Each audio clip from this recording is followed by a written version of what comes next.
know, I tangibly know how to help raise kids, because I really essentially did. Both of my siblings tell me all the time that I was more of a parent to them than a sibling, which is highly accurate. And so I knew like the skills to be able to help raise kids, but there was also like this natural outpour of like, I never got these things. I want to make sure that no kid experiences what I did. I want them to experience the love, the nurture, the care, the showing up, the presence.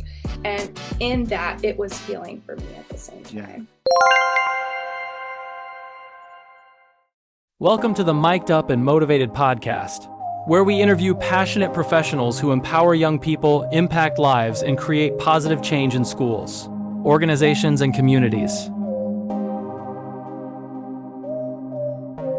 Everybody in here has a talent, and you have a gift, and you were given that gift so that you can go change the world.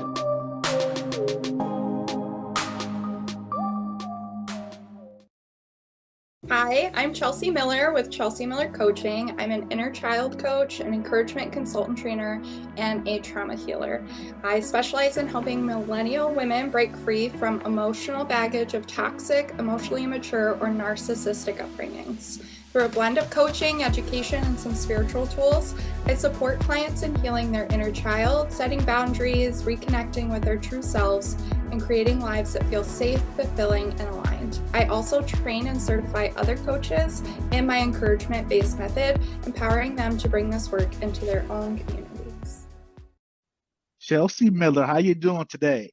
I'm great, thanks. How are you, Jason? I'm doing great. I'm doing so great. It is so awesome to have you on the podcast. And I was telling you before we got on and started recording our podcast how much I've followed you and kind of admired you from afar with all that you do. And so I'm excited about this interview and excited to get to know more about what you do. So first of all, tell me how things have been going. Like, how's life been for you so far in 2025?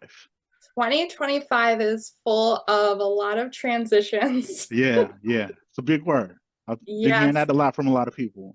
Lots of big pivots, lots of transitions, lots of shedding and stepping into new things, rebirthing. So it's been a wild but very, very exciting year so far. Yeah. Well, I'm looking forward to hearing more about that. And like I said, I've been hearing that word transition from a lot of my friends, a lot of people in the industry, a lot of professionals, and that word transition. And for you, what do you think the word transition has meant for you? Like, has there been like transitions professionally in your personal life? Just what kind of transitions?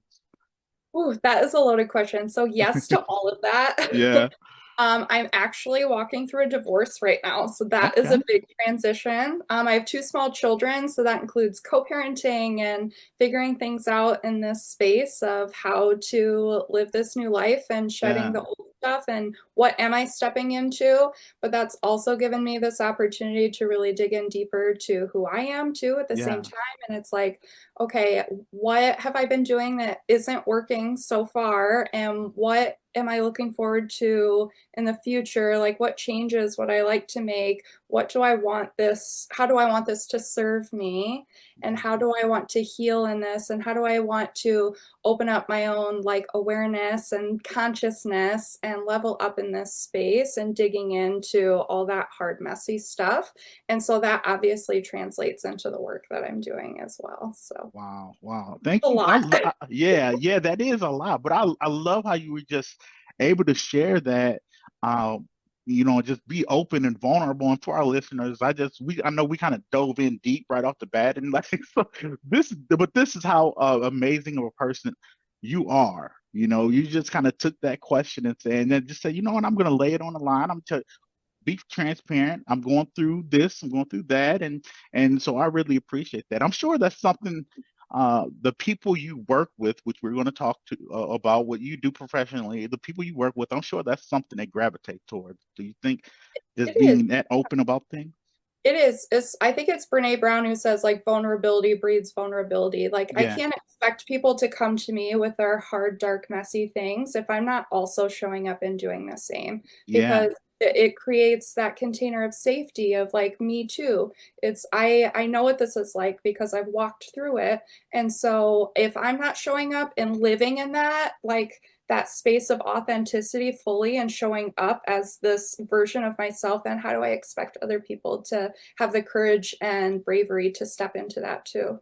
Yeah. Wow. That is so awesome. I'm just gonna say this right now. I'm so glad that we had a chance to connect and meet. And it's like just hearing you talk the first few minutes, I'm like, she's the real deal. She Oh, is legit. thank She's the you. real deal. Really. Thank Seriously. I mean, I applaud you. So you. talk to me about your journey professionally. How did you find yourself doing what you're doing today? Yeah, that's another really great question. Thank you. So actually my background is in childcare. I was a professional nanny for 10 years. That's where I started. From there, I launched a nanny placement agency here locally where I was helping match nannies with families. And so in that space, I got certified to become a parent coach because I wanted to make sure that all of my nannies were trained like on the same level, that they all had like that. I wanted to make sure they were fully equipped to do the work that, you know, they were being hired to do. And so through that, I found this community of people who were learning about positive discipline, about like being kind and firm, about being mutually respectful, about raising a new generation of children. And that's where I found what I do now, which is the inner child coaching, the encouragement consulting, which basically is reparenting your own inner child in Mhm. order to match those same values, because so many of us as parents or caregivers or whoever, just adults in general, are just constantly walking around being triggered by our childhoods. And Right. so it's like this twofold space of like we're raising a new generation of people and we want them to have, you know, these empowered life skills and be able to walk into the world and be change makers without all of that heavy baggage. But Yeah. we as adults are, you know, we were traumatized. We were raised in toxic environments, most of us. And we've got all of these mistaken beliefs and core beliefs about ourselves and about the world that just like weigh us down. And so, in order to create the new generation, we also have to heal ourselves at the same time so that we can meet them where they need to be. Yeah. Yeah. So, Okay. in a Okay. I'm long-winded way, I started not at in all. childcare and now I'm essentially doing the inner child of the adults. Yeah, So, no, no, that the long-winded answer is great because the more detail, the more it helps me. And I'm just gonna say right now, I'm kind of starstruck. I'm mhm, listening to you talk about this, and I'm thinking to myself, okay, this is gonna be an interview, but this is also gonna kind of be a coaching session. You're gonna walk me yes, through some things. You're gonna gentle parent me through some things yes, to help me. Because I'm gonna ask some questions that I need help with personally. yeah, So absolutely. We so all do. We all yeah, do. yeah, but I love what you said about that, and I love what you do, and how you came upon this, and I want to know, like, so when you tell people what you do, what's the general reaction that you get? Like, what's the typical reaction that you get? So I start with the inner child coach and I get a lot of really confused faces. And I'm Yeah, like, yeah, okay, that's fair. That's totally fair. So then I usually say something along the lines of it's kind of like therapy, but I can't mm, diagnose anything because really it's in that same space of being a mental health professional and advocate. I'm not a licensed mental health professional, but it's in the same space. And so that is something that's more like tangible that they can understand. And then I might sort of get more into like the details of like, okay, well, really I'm dealing with a lot of like rewriting our childhood beliefs. mm, That's really essentially what we're doing. So yeah, whether it was traumatic little t or big T traumas, we've all got them and we all have these beliefs about ourselves or the world that are just mistaken. That's all they are. yeah, They're not wrong, they're not bad, they're just mistaken. So right, being right. able to rewrite those, and so being able to explain that to people in a way they understand is usually in that like therapy counseling space. Yeah, yeah, that's so amazing. Okay, all right, Yeah. Chelsea. So let's go back. Let's All go right. back to your childhood. Talk to All me right. about talk to me about what 10-year-old Chelsea was like, 12-year-old Chelsea was like. Talk to me about her. Yeah. That is a really good question. So I'm going to take it back even a little further for you Oh, because okay. there's so much background there Yeah. that is just rich and very important to all of this. Hmm. So I had teen parents. They were 19 years old, totally poverty-stricken families. So no help, no support. We moved around a lot of generational curses, a lot of traumatic environments, a lot of quote unquote like abusive tendencies that are just passed down generationally that, you know, they weren't really consciously aware of that was traumatic or abusive. And so like most of us, we just absorbed all of those things. The you're a child, so you should be seen and not heard. You're a lady, so you should be polite and quiet and a people Yeah. pleaser and those kinds of things.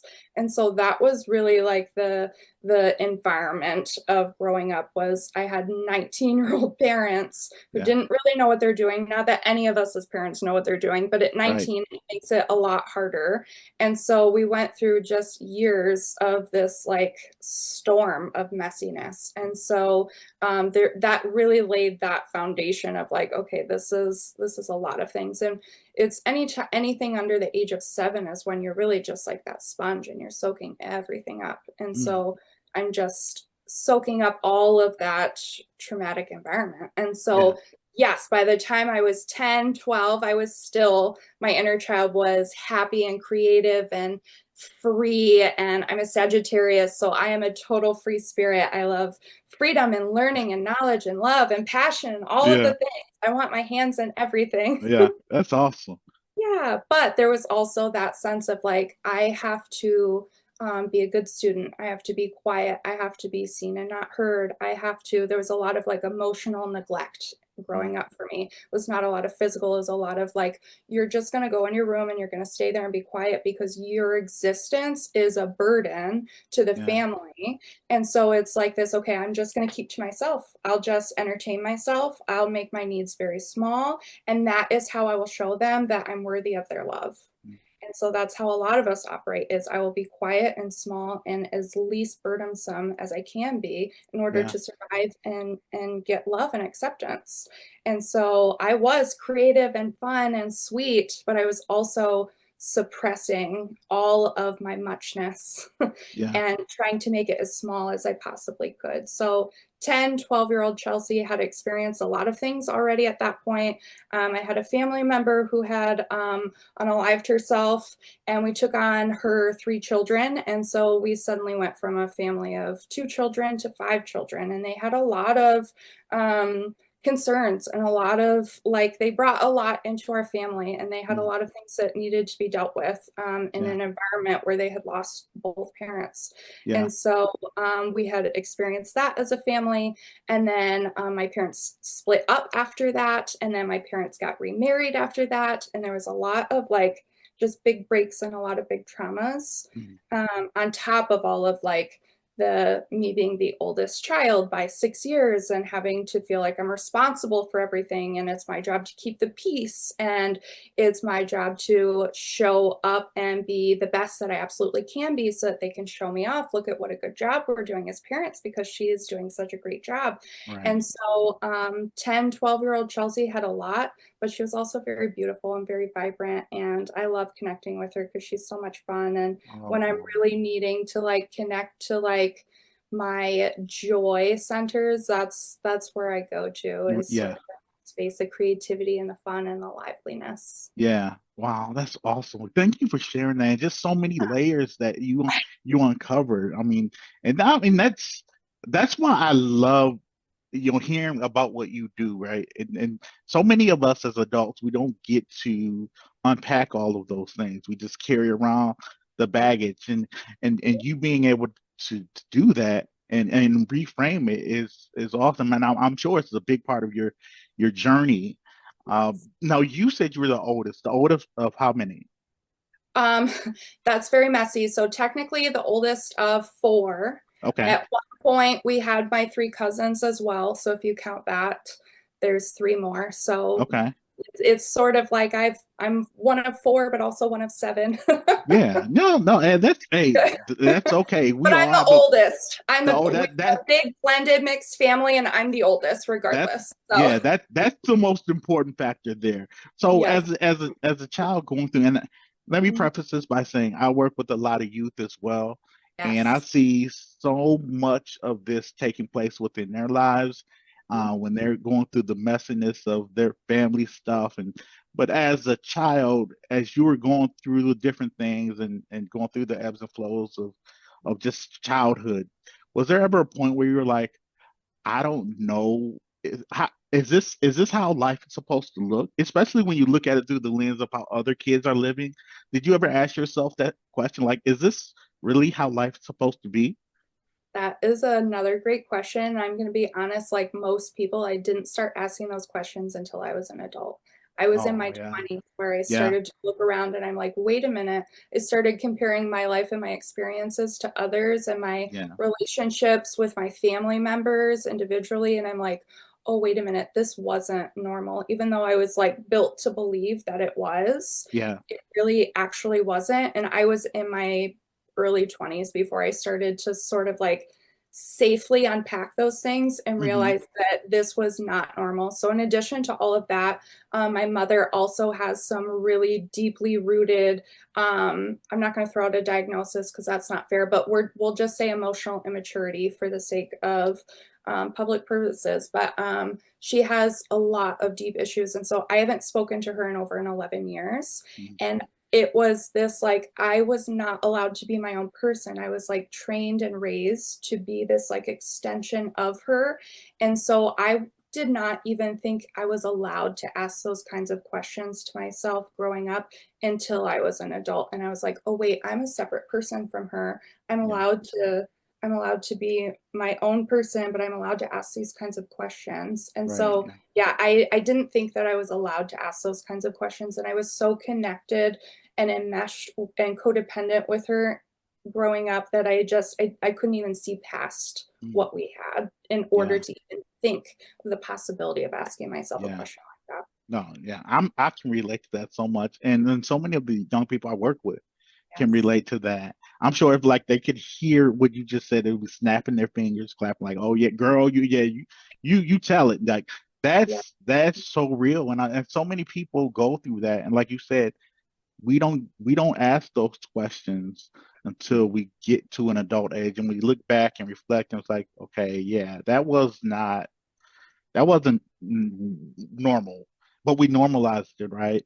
Um, And it's how we survive. Like yeah, if we yeah, start to question at a young age when we're 12 or 14, is this normal? If I would have started to deconstruct those things at 14 in a space where I couldn't have escaped a mm, family life that was sort of toxic but not necessarily abusive, yeah, I I wouldn't have survived the way that I did as an adult because you yeah, can't get away. You don't know how to set boundaries at 14 or 10 or however old it is. And so it's safer for survival purposes in those spaces to sort of just take it sometimes. And that's yeah, why we don't ask those questions, because if we did, things would unravel, and then what would we do? We're right. children. We can't escape our situations. Yeah, So no, yeah, I love that. I wanna touch on that really quickly, but I have a absolutely. question Yeah. that I you kind of referenced it, you alluded to it, but so what was it that helped you survive? Did you have people who did you play sports? Were you involved in extracurricular activities? What was it that helped you make it through the messiness of what you went through as a kid? That's another really good question. Mine was music. I was a big Oh, theater girl. I did yeah. musicals and show choir and all those, and that was my escape. That was like the place that I could go to and actually be my own person outside of my family or whatever was going on. I had a safe, supportive community in that, and it was an outlet too. Mm, And then if you get even deeper into it, music is, soothing for your nervous systems, and yeah. it's releasing, and there's all kinds of beautiful benefits and holistic healing benefits to music and singing and all and dancing and movement. And so Mhm. I can see now why that was so helpful for me, but also the community that I was able to build in those spaces. But Yeah. for me, it was music. That was my escape of how I was able to survive and let out all of the things without Yeah. even realizing that I was doing it. Yeah. Yeah. So were you a vocalist? Did you play instruments? Like what was your lane Yeah, musically? I was a singer. Oh, Yeah, wow. so I did Okay. choir and theater, and I did some competitions with like barbershop quartets and those Yeah. kinds of things, but it was vocals. Nice. Nice. I'm Yeah. gonna have to ask. No, I'm not gonna put you in the spot. If you feel it in your bones throughout this podcast, you want to just sing something like, and just a little side note. This is how nerdy I am. Like Yeah, the other bring it day on. I lit Talk when I nerdy. there we go. Hey, there we I love nerds, right? We make it. I tell the young people I work with, yeah, I'm nerdy, but I make it look cool. I do it with aura, Yes. right? Like yeah, I have swag with my nerdiness. But I love that. The yeah, nerd so that's how flag. I reframe it. It's all about the reframing, right? So I was working the other day and I listened to my playlist and whatnot, and I get sidetracked a lot. So I stopped working and I was like, and I was singing to a particular song. And I'm like, I want to know how to sing. I sing all the time, but I know I can't sing. People have told me I can't sing. And so I just started Googling like, can people learn how to sing or is it a natural gift? And like for the next hour, I'm just Googling like how to sing and like trying to self teach myself, Yeah. the singing. And it was just I went down a weird rabbit trail, but like that's just the nerdiness in me. And I'm like, okay, I'm never going to be a singer. Why am I doing this? So, like, to someone who actually can sing, like, what is it like being able to have that gift, that talent? Because, like, really, I wish I could do that. And you could, that's the thing. It's just like Ah, any other talent or skill, it's yeah, like, okay, I don't know how to play basketball, but if I really put in the time and effort and energy, like yeah, I could do it and I could learn it as a skill. And sure, some people are more naturally like gifted in one area or another, but you yeah. can always put in the effort to learn how to do something. And it's no different with singing. Oh wow. See, now you just kind of lit the fire back up. Now, after I finish this podcast, I'm going to go back to look researching how I was hoping you didn't do that. I was hoping you like kind of kill that dream right now. Like, no, Jason, I'm you're not a not a singer. dream killer, Jason. That's No, not you're not. You're not. That would go against everything that you stand right. for. But And I, I'd say if you want to sing, you go for it, whether you're good yeah, at it or not. If you find joy in it, that is what there you matters. go. I You get to love be that. a 4-year-old out there with no pitch or tune or Yeah. anything, but you can go out there and still do it and love it and kill it. Yeah. Oh, now see, I'm gonna hit you up. Now you're gonna become my vocal Good. coach. You're gonna All right. teach me how. Forget the Googling stuff. If I got somebody in real life that can help me, like that's the person right there. So, but I appreciate that. I appreciate that, and just the positivity. So I I wanna go here. So Yeah. we're talking a little bit about your journey. So, and I want to go to this point because this is my favorite demographic to work with, teenagers and young adults.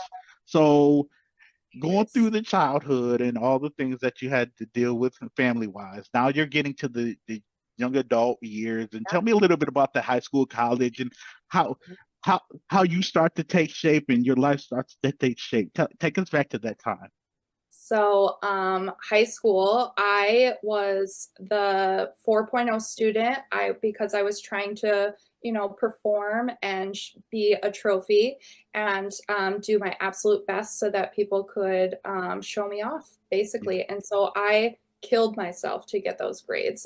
I mean, most of it came naturally through intelligence, but it also was a lot of effort and energy in order to do that. And so I was exhausted all of the time. And I think it was my senior year where I started just like having these episodes where I didn't realize it at the time, but it was panic. I was having such deep panic attacks that I was passing out like in the middle of the hallways. I was like just falling in the hallways and crying and not being able to like come up with assignments, but I still was like putting so so much pressure on myself to perform and be the absolute best that I could be. And it was essentially killing me from the inside out. And my body was starting to talk to me and tell me, hey, something is not right here. And everyone just sort of brushed it aside. And, we looked into it medically and all that, but it was like, nobody told me that it was anxiety. Yeah. Yeah. Nobody told me that it was undiagnosed ADHD. No one told me it was CPTSD. Nobody told me that I was crushing myself Mm. and just trying to be the best that I could. And also, I wasn't allowed to talk about those things either. There were no safe spaces at the time for me to say, hey, this is actually really hard for me. This doesn't come as easy for me as I make it look. I'm struggling. I was expected to excel at it and be good at it Yeah. easily. And so there was nowhere for me to share those things. And it wasn't as common then either as it might be now. I know that teens now struggle with a lot as well. And so it's like there just weren't safe spaces. It wasn't as open to share about your feelings. And it was like, this is just the expectation. Yeah. And so by the time I graduated high school and jumped into college, I had completely crashed. Yeah. I went from this 4.0 completely like put together high school student who had so much potential and so much expectation put on me. And also the fact that, I was the oldest. I was, this highly intelligent person. So my family put a lot of expectation in me to be the first to graduate college, to be the Yeah. first to like pull us out of this poverty space. And so there was a lot of pressure. And so I got to college, didn't know what the heck I was doing, all of a sudden had to worry about not only grades, but now I have to learn how to like live on my own and have a job and pay for things. And it crushed me. And so I failed out of my first year of college and did not really go back. I kind of like dabbled here and there, and that crushed me. I carried so much shame over that for such a long time because I thought there was something inherently wrong with me. Why, like, how could I have possibly fumbled that so badly when I was smart enough and should have been able to just do it? Yeah. And now I've obviously worked through that and processed it and realized like what was actually happening and how big that was. But at the time, like that early, like college age, that was a really, really difficult time for me. Yeah. Yeah. And then that was also the point where I started to like piece things together with like my parents and like my childhood of like, oh, wait, maybe this was not okay. And things just started to completely unravel. And I'm Mm. glad they did because that's where you find like the really good stuff. But at the Yeah. time, it was like my whole world fell apart. Yeah. Yeah. And this was in college where, or that age where it's like the crash out started to happen, right? Yeah. Yeah. And so how did you again, because I know so many people, I know Yeah. so many young people, especially college age right now, and even friends that I've had that I have, where that point was like, okay, when they experienced that, they didn't rebound, they didn't come back from it. It was like it was just a downward spiral from there. So Yeah. how did you come back from that? So I caught myself in my nannying career. So because Okay. I wasn't in college and I was just like, I don't know what I'm going to do with my life now because this is Yeah. all that I've ever worked for my entire life was Yeah. this. And now I don't have that. And so what do I do? And so nannying is what caught me. I started working with kids and falling in love with life again and Yeah. enjoying like being in their space and having fun doing childhood things that I didn't really get to do because of the environments that I grew up in. And so I Mm. got to be a kid again, growing Yeah. up and helping raise other generations. Yeah. And that is really what saved me and caught me from totally like not rebounding. Wow. Wow. And so how long did you do nanny?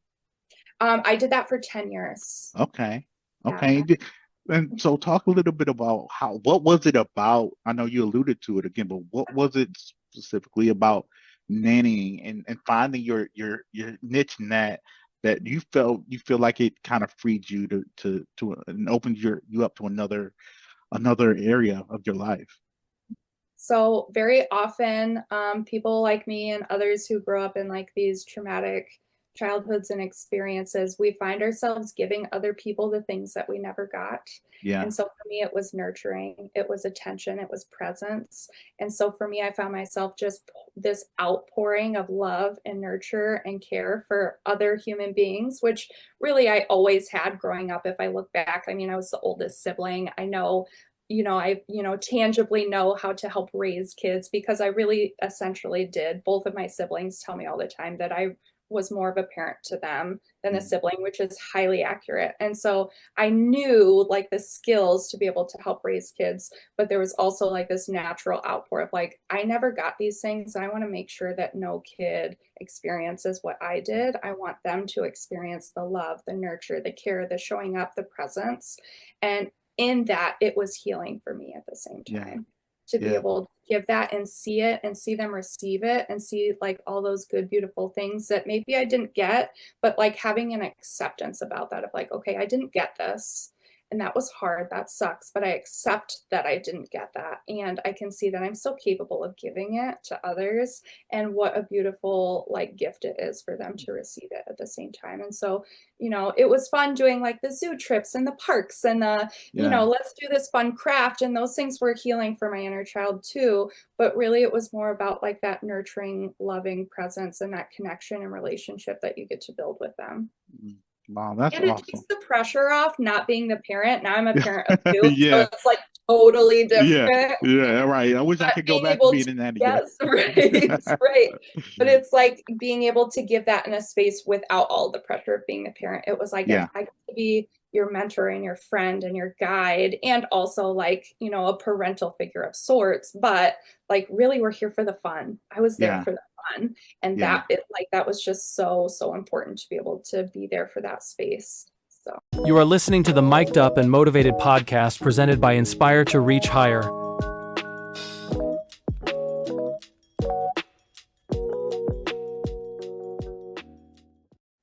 All right. Welcome back to the Mic'd Up and Motivated podcast. I'm your host, Jason A. Dixon, and I've been talking to the amazing Chelsea Miller, and she has been just telling us about this amazing journey she's been on.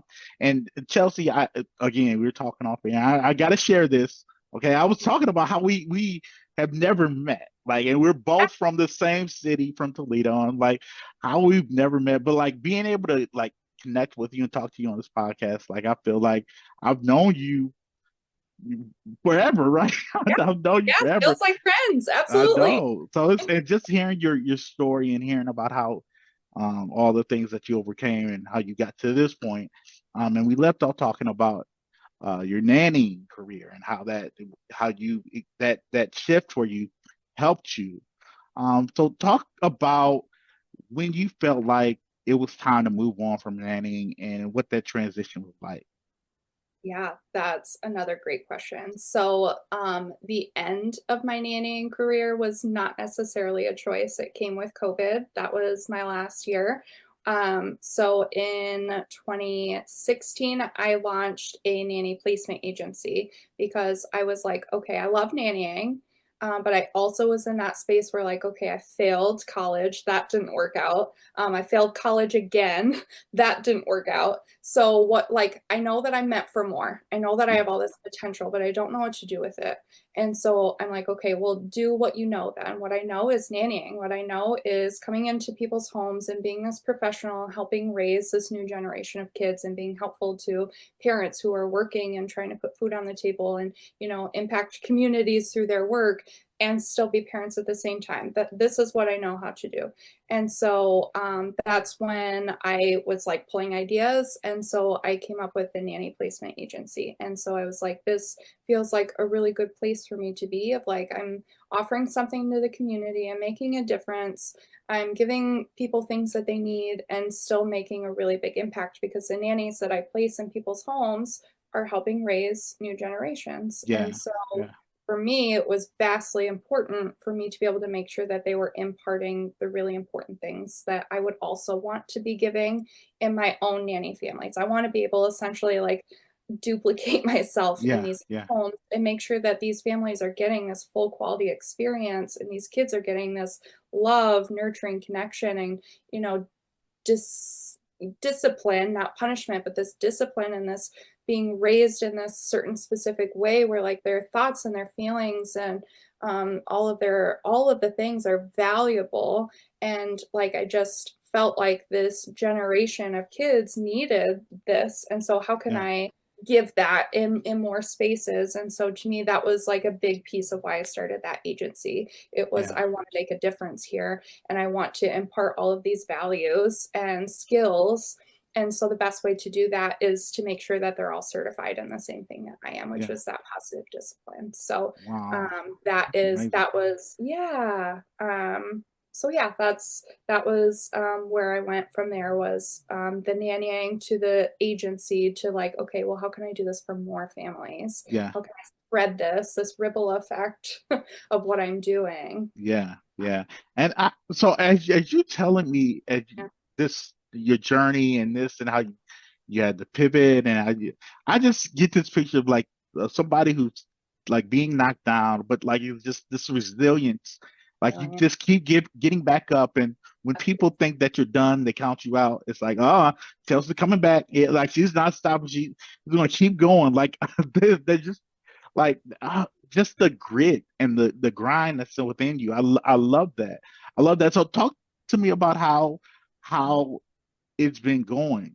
How's it been going? Has there been any challenges for you? What has been like the toughest part of that? of having grit, or where I'm at now, Where what you're piece at now? Yeah, where where I'm you're at at now? now. Okay, yes. So COVID was a hard hit. So that knocked out Yeah, the placement agency, and that ended my nanny career. I also became a mom of two. So I had two kids and trying to do all the things, it just wasn't working. And so that's where I found what I do now, this inner child coaching. And that hit me so hard, where I was like, I want to spend my life doing this. Like, I yeah, want to help heal other people. And I had gone back and like dealt with all of those things that we've talked about, and like came out the other side of this a completely different person. And I was like, how can I not reach back and help everybody else do yeah, this thing? Because this was so powerful and so impactful. And it also creates that ripple effect that I'm looking for.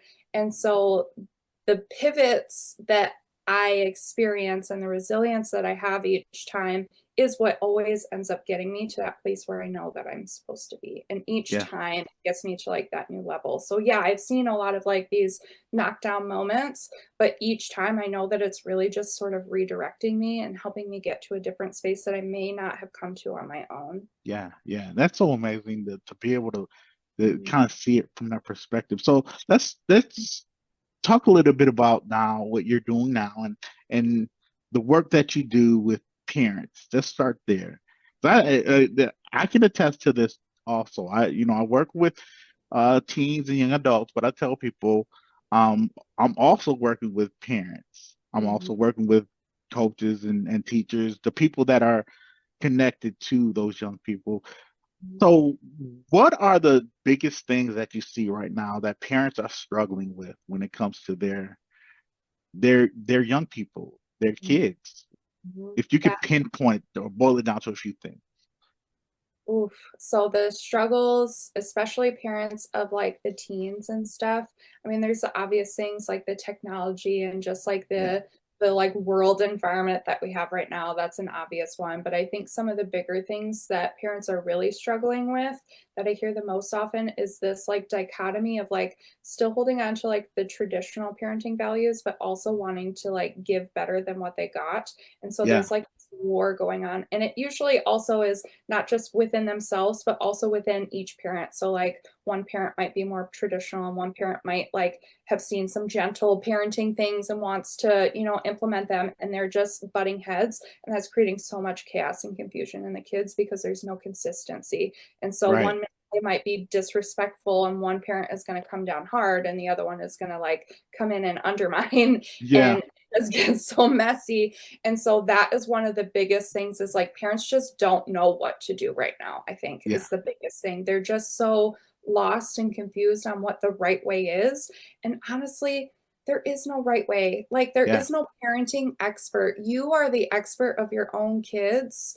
And right. yeah, we can give you like tools and skills and information, but you know what's best. Like you're Mm, the parent, you're the expert. Nobody can come in and say this is the one size fits all right way to parent. yeah, And so because of that, I think parents are just generally feeling kind of lost in, do we stick to the old stuff? Are we supposed to be going into the new stuff? Well, the new stuff doesn't work and we're not getting the results that we're looking for. And it's just yeah, messy in general. yeah, yeah. No, I love what you said, and I can relate to that.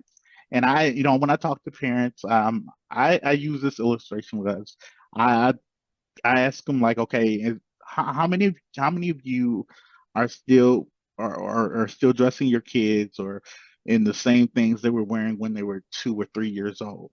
Like, and nobody raises their hand, obviously. And I'm like, okay, your kids have grown, they've evolved, right? And that's the same thing that you have to do as a parent. Like, I see a lot of parents, and I would love to hear this from your perspective, but I see a lot of parents who don't evolve and grow with their kids. It's like their kids are 16, 17, and they're still trying to parent them like they're 8 or 9 years old. It's like, yeah, they're not, they outgrew those clothes and they outgrew that type of parenting style. So you have to grow and evolve with them. And I feel like that's a little bit of what you're kind of alluding to, but I want you to speak to that in your own words as well. Do you see that? Yeah, absolutely. And to be Yeah, honest, I think like all those skills and all of the different parenting styles are important, but I think what's more important is healing your own self and healing your yeah, own inner child, because you can't yeah, approach them and help them and guide them and discipline them, which really is just nurturing and helping them navigate life. You can't yeah, do that if you don't know what you're doing yourself. Like if you're right. lost and confused and a mess in here, how can you expect them to feel strong and secure in who they are to be able to make good positive decisions or be able to make good choices for themselves if we're a hot mess going on in here? Mm, And yes, we yeah, can, we show up and we do the best we can, but this is the most important thing you can do for your kids, is showing up as this strong, secure model in life for them so that they can see it. yeah, That is the yeah. most important thing we can do for them. You're right. You're right. That's so good. That's so good. So what is it like when you're working with a parent, you're talking to a parent and they have like this epiphany, like and you're encouraging them to heal that inner child and they're thinking back to different things that they went through as a child, connecting the dots, right? What is that moment like where they're taking it back, or you're taking them back? Is it like is it I can imagine it's like a variation of emotions, but just kind of take me in that world. What is it like when they're It's experiencing that? it's almost always anger and grief first. It's like Oh this, wow. oh, that wasn't the right way for me to have been, raised in that Yeah. moment. And then Yeah. it's that moment of like, oh, I wasn't treated as well as I thought I was. And Yeah. oh, maybe that wasn't best. And I thought it was. And that's what I've been imparting on my children. And oh my gosh, I've been, just passing on this generational trauma and not even realizing it. And so almost always when it comes to the parents who are going back in those ways, it's like this grief and some anger towards their parent, even though it's really, that's just misdirected. They're just angry and hurt that it happened in general. Yeah. But it's usually that grief. It's like that, like, oh, that wasn't okay and I thought it was. So Mm, that's almost always like the immediate reaction to realizing that that's why they're behaving the way they are in their parenting, is because that's how they were raised and yeah. how it made them feel and those kinds of things. So yeah, it's almost always grief that I see the most often. Yeah. Yeah. And that's so good. And so I'm not a parent, but Mhm. I'm thinking about what you just said, and I can imagine that because one of the things I said, and I love my parents, they're still married. I know Mhm. they drive each other crazy, but one of the things that I said growing up, when I got to the point at like my 20s, 30s, um, I'm 43 now, but one of the things that I always said is that I don't want to be like my dad. And I love him. I love my dad. He's been there for me, done everything for my brother and I. But I always said I don't want to be like him. I want to be a better father than him. And so when I hear what you're saying, I can understand that grief and that anger because there were things that happened during my childhood that I was like that it made me disassociate and Yeah. disconnect from my dad, Yeah. especially. Mhm. Um, but as I'm hearing you say that, I'm thinking to myself, okay, after we deal with that, what's the next step? After the grief and the anger, what's Mhm. the next step that parents that you kind of guide parents to?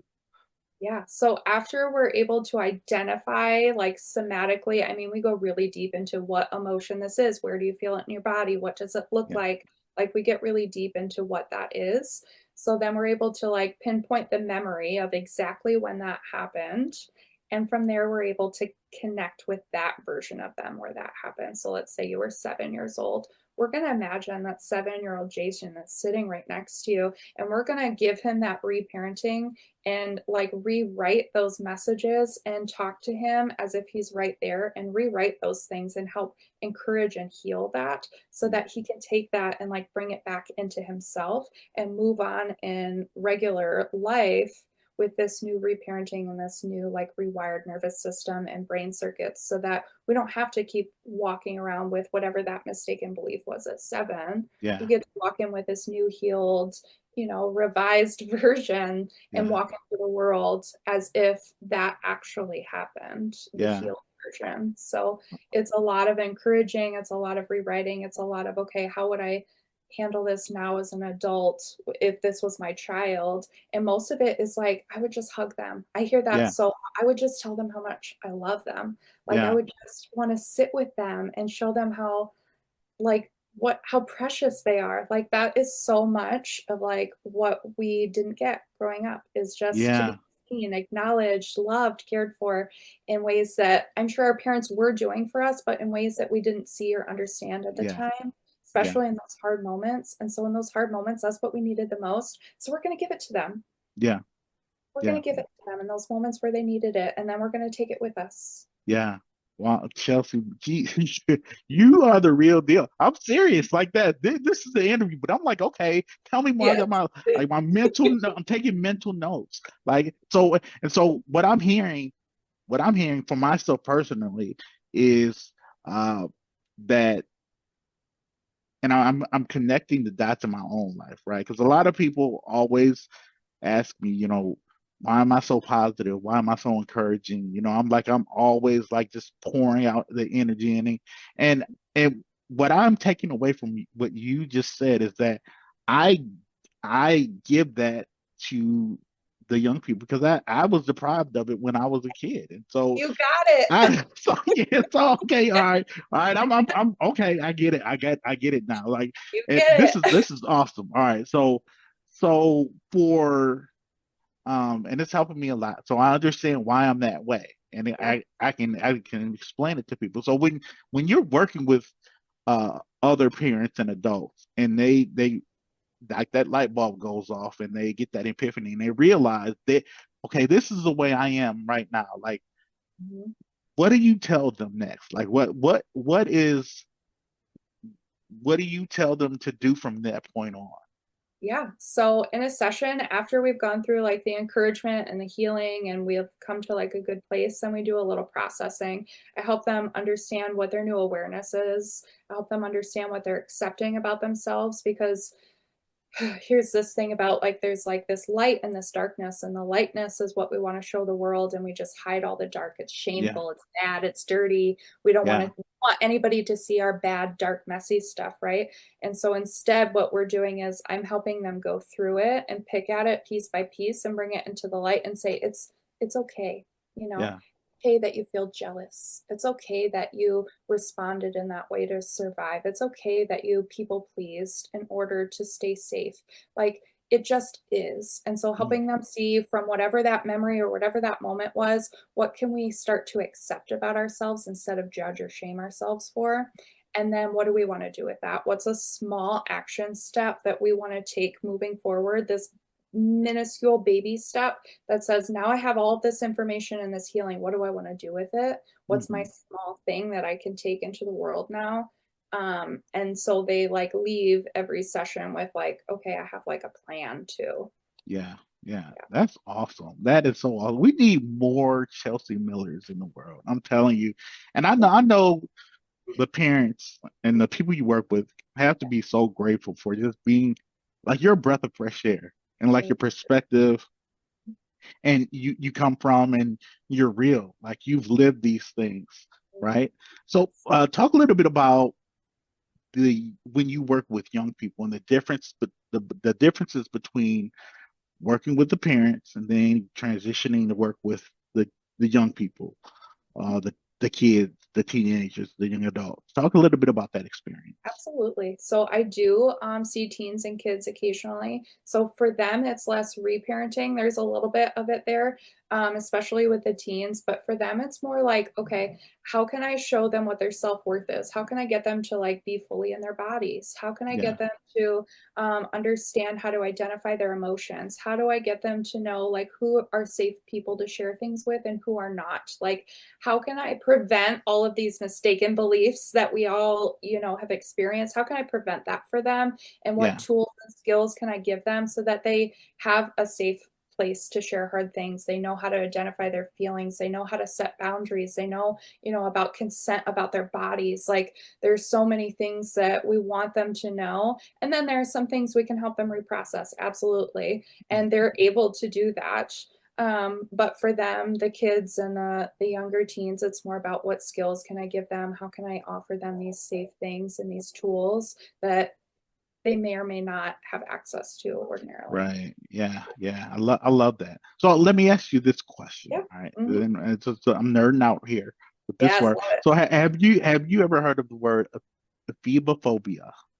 I have not. Ooh, I love The it though. phobia. Okay, Okay. it's the fear of teenagers, the fear of Ooh, young people. Yeah. So I okay. when I give talks and I talk to uh when I talk to teens about it, young adults, and I talk to parents about it. It's like nobody they're surprised when they hear about it. But when I talk to parents about the word phobia, and I tell them like, okay, imagine you're walking down the street and you see a group of teenagers, right? The typical response is like, okay, to like maybe cross the street or like pull back a little bit.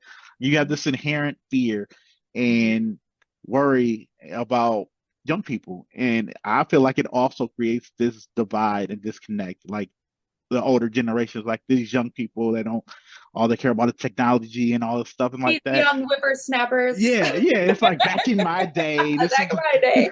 right. So talk a little bit about that. I know I introduced a word to you, but do you see that also like the inherent fear that adults and even parents have of like their own kids, this age group, and where do you think that stems from? Ooh, that's a really good question. I think it stems from, so we've talked a little bit about like inner children, but there's also inner teens, and inner Yeah, teens, our own inner teenagers are filled with so much anger and angst and rage. And I think that's what turns people off is they do not remember, they've suppressed all of those feelings so deeply and they are afraid of being mirrored by yeah, teenagers. Teenagers represent something for them that they have hidden so deeply. And I think that's more what they're afraid of. And sure, I'm sure there's things that they're afraid of too, where they're like, the world's going to hell in a handbasket, those kinds of mm, things. And it's all their fault because it's always the next generation's fault.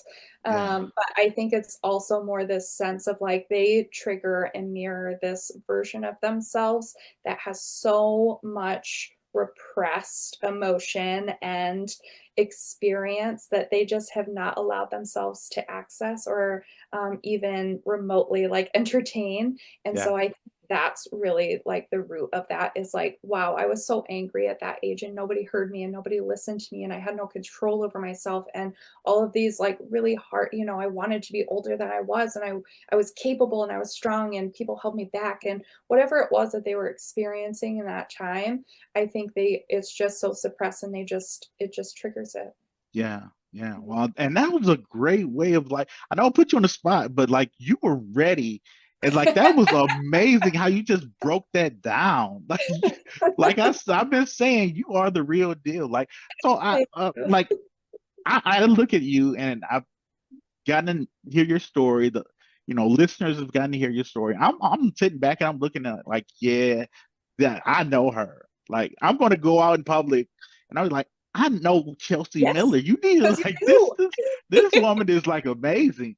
There has to like so when you look at like it's all that you've been through and um where you are now, like who are some people who played a role in helping you get to this point? Who are some people who like were just like who smile with pride when they look at what you're doing right now? It's like I'm amazed, I'm excited. Like who are those people who've been instrumental in your journey? Oh, that is a great question. Two people immediately come to mind. One is my own therapist. Her name is Christy. She's amazing. I've been seeing her for almost 9 years now. And let's see, I was 26 and I was having suicidal ideations and just feeling like all the shame and guilt of, all of that early 20s, in addition to all of, my childhood stuff. And so I came to her and she really made this huge significant difference in me, and she poured into me and then has also seen me be able to pour into others. And so that is a great relationship that I have, and I look up to her so much. And she was this pivotal moment for me of like, life doesn't have to be like this. It doesn't have to be this hard. Like Yeah, you can love yourself yeah, and you can encourage yourself. And so she was huge for me.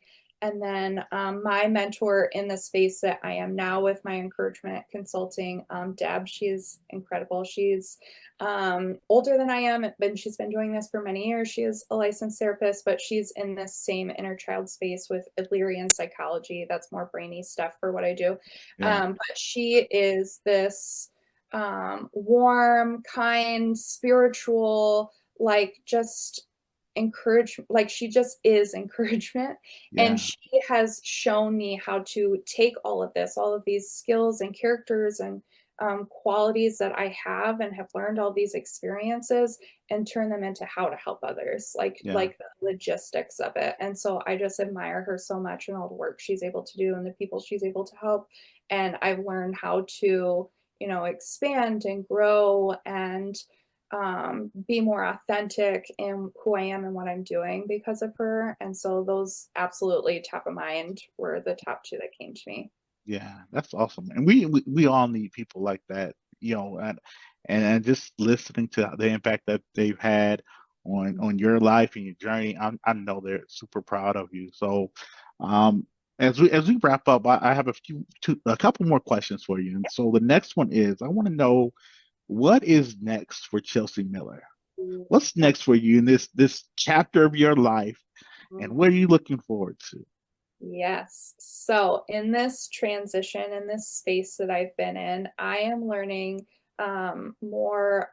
I've been diving more into like all of these holistic practices. So last year I spent time digging into, I got certified to be through trauma. So like trauma was a big thing of something that I worked through, but now I'm digging more into like the somatics and the nervous systems and some spirituality stuff and digging into intuition and energy work and just more of like this spiritual, holistic space, and like how can I incorporate that into what I'm doing as well. So that is sort of like the direction that I'm heading into next, is incorporating my own spiritual gifts and intuitions and clairs into what I'm doing. So Okay. I'm really, really looking forward to. Yeah. I haven't quite pieced it together of how it's gonna That's look okay. yet, I, but I'm excited for how it's gonna unfold. So yeah, and just going based on you, you have a track record of finding a way to make it yes, work. yes.